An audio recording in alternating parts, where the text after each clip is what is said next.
జగన్మోహన్ రెడ్డి గారి జుట్టు విజయసాయి రెడ్డి గారి చేతిలో ఉంది. అంటే ఆయన ఏ విధంగా ఎదిగాడు, ఏ విధంగా ఈ డబ్బులన్నీ సంపాదించాడు, ఏ విధంగా పార్టీలో ఇవన్నీ జరిగాయి అనేది ప్రతి ఒక్కటి కూడా pin to pin Vijayasai Reddy గారికి తెలుసు. కాబట్టి రేపు విజయసాయి రెడ్డి గారిని వదిలేసి ఇంకొక పార్టీకి కానీ వస్తే జగన్మోహన్ రెడ్డి గారి జీవితం అస్తవ్యస్తం అవుతుంది. జగన్మోహన్ రెడ్డి గారు వదిలే ప్రసక్తే లేదు. విజయసాయి రెడ్డి గారిని నయాన్నో భయాన్నో కాల్లో చేతిలో పట్టుకోవడం, ఆయనకి నమస్కారం చేయడం, నా తండ్రి లాంటి వాళ్ళు మీరు నన్ను కాపాడండి అని చెప్పి అయినా బ్రతిమలాడైనా ఆ పార్టీలో పెట్టుకుంటాడు. లేదు ఏ పార్టీలో పార్టీని వదిలే ప్రసక్తే లేదు. ఆయన ఎన్ని చెప్పినా ఎన్ని మాట్లాడినా కాకపోతే ఇప్పుడు ఏం చెప్తారంటే వీళ్ళు మామూలుగా పార్టీకి వాళ్ళ పార్టీకి పనికొచ్చేటువంటి ప్రీతి చేస్తే వాళ్ళ పార్టీకి పనికొచ్చేటువంటి పార్టీకి పనికొచ్చే మాట మాట్లాడలేదంటే విజయసాయి రెడ్డి చంద్రబాబు నాయుడు గారి బంధువైనా పవన్ చంద్రబాబు నాయుడు గారి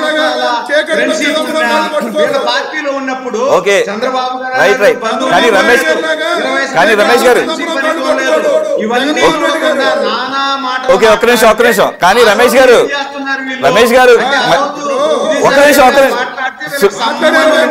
సురేంద్ర గారు ఒక్క నిమిషం, మనకి ఎక్కువ సమయం లేదు. సురేంద్ర గారు ఒక్క నిమిషం, ఒక్క నిమిషం సురేంద్ర గారు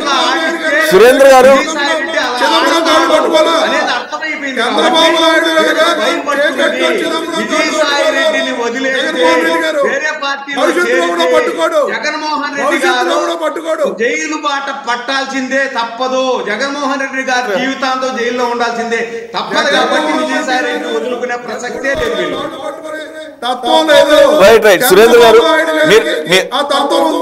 రమేష్ గారు ఒక్క నిమిషం మాట్లాడేటప్పుడు మీ పాయింట్స్ కూడా తీసుకున్నాను. మీరు పాయింట్ అవుట్ చేసిన అటన్నిటికీ ఆయన సమాధానాలు చెప్పారు. అయితే ఒక్క నిమిషం సమయం ఎక్కలేదు. ఒక్క నిమిషం, మీరు అన్నదానికి కాంట్రడిక్షన్ గా ఒక్క నిమిషం సార్ లక్ష్మణ్ గారు ఒక్క నిమిషం ఆగండి. ఉప్పాల లక్ష్మణ్ గారు ఒక ఎగ్జాంపుల్ చెప్పారు. అది వేరే కారణం అయ్యి ఉండొచ్చు. ఆయన నొచ్చుకున్నాడని మీ చెన్నై వెళ్ళి కూర్చుంటే ఆయన బొజ్జగించి తీసుకొచ్చారని. సరే కాళ్ళు పట్టుకున్నారా, లేకపోతే పెద్ద తండ్రి వయసు కాబట్టి అంటే ఆ రకంగా భావించి కాళ్ళు నమస్కారం చేస్తే తప్పే లేదు. అంతేకాకుండా కాళ్ళు పట్టుకుంటాం వేరు, కాళ్ళకి నమస్కారం చేయటం వేరు. ఇకపోతే షర్మిల గారు చెప్పారు బెయిల్ రావటానికి సోనియా గాంధీ గారు ఏ రకంగా తోడ్పడ్డారు అన్న సంగతి జగన్మోహన్ రెడ్డి గారికి. కాబట్టి అక్కడ కాళ్ళు పట్టుకుంటేనే బెయిల్ వచ్చిందా, లేకపోతే ఇంకొకళ్ళు కాళ్ళు పట్టుకున్నారు, అవన్నీ మాకు తెలియదు. ఆ 4 గోడల మధ్యలో ఏం జరిగింది అనేది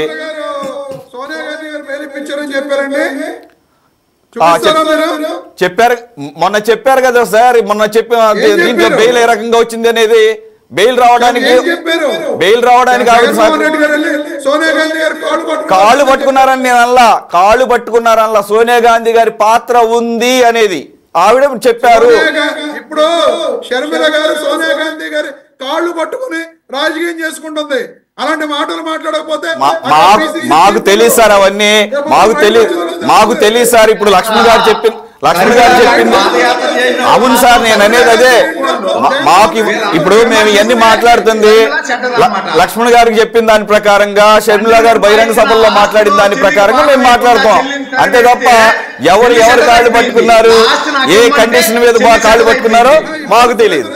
చెప్తున్నారు కదా విజయసాయి రెడ్డి గారు జగన్మోహన్ రెడ్డి గారు తిట్టమంటే తిట్టారని చెప్పి చంద్రబాబు నాయుడు గారు తిట్టేస్తున్నారా?